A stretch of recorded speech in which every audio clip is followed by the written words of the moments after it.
Hi guys, I'm here today to demonstrate to you on the correct usage of measuring instruments and the accurate method of finding densities of both regular and irregular objects. Sit back, relax and enjoy. Our first object that we will be using is a glass rod. It's a regular object. What we need is a meter ruler, micrometer screw gauge and a mass balance. The precision of the meter ruler is 0.1 cm. To avoid parallax error, we need to read directly above the measurement. Since the 0 cm mark is worn out, we have to measure from 1 cm mark to improve accuracy, hence we must remember to subtract 1 cm from the recorded reading. Hence from the table, you can see that we have determined the average length of 38.0 cm. We need to take 3 readings in order to improve the accuracy of the measurement because the length may not be uniform.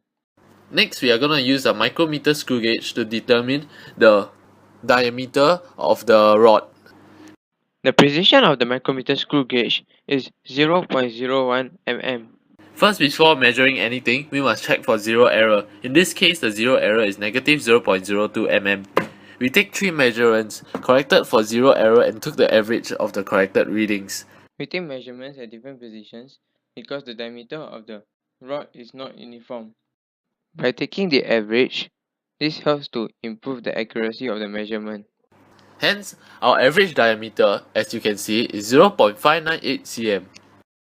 Using the formula, we can determine that the volume of the rod is 10.673 cm cubed to 5 significant figures.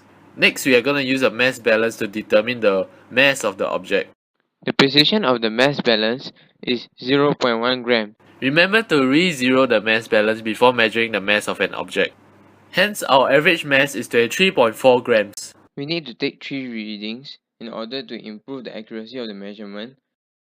Using m over v, we can determine that the density of the rod is 2.19 grams per cm cube. To 3 significant figures.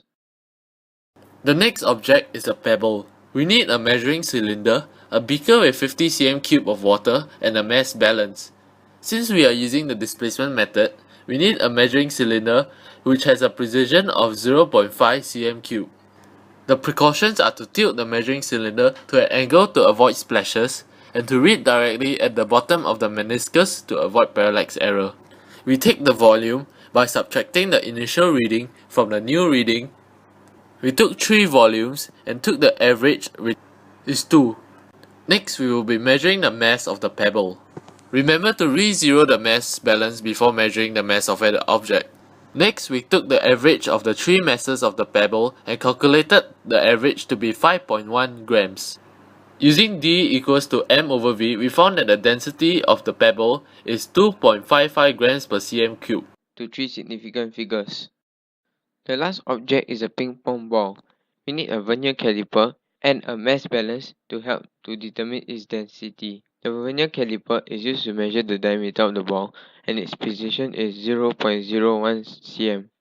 The precaution when using the vernier caliper is check and correct for zero error, which is in this case 0.00 cm. We take 3 measurements, correct them for zero error and take the average of the corrected readings, which is 3.97 cm. Using the formula plotted by radius cube, the volume is 32.762 cm cube to 5 significant figures.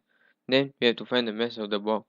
Remember to re-zero the mass balance before measuring the mass of the ball.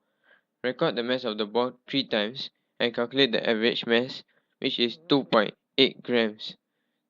Lastly, using the formula density equals to mass divided by volume, we can determine that the density is 0.0855 grams per cm cube to 3 significant figures. Thank you for watching this video.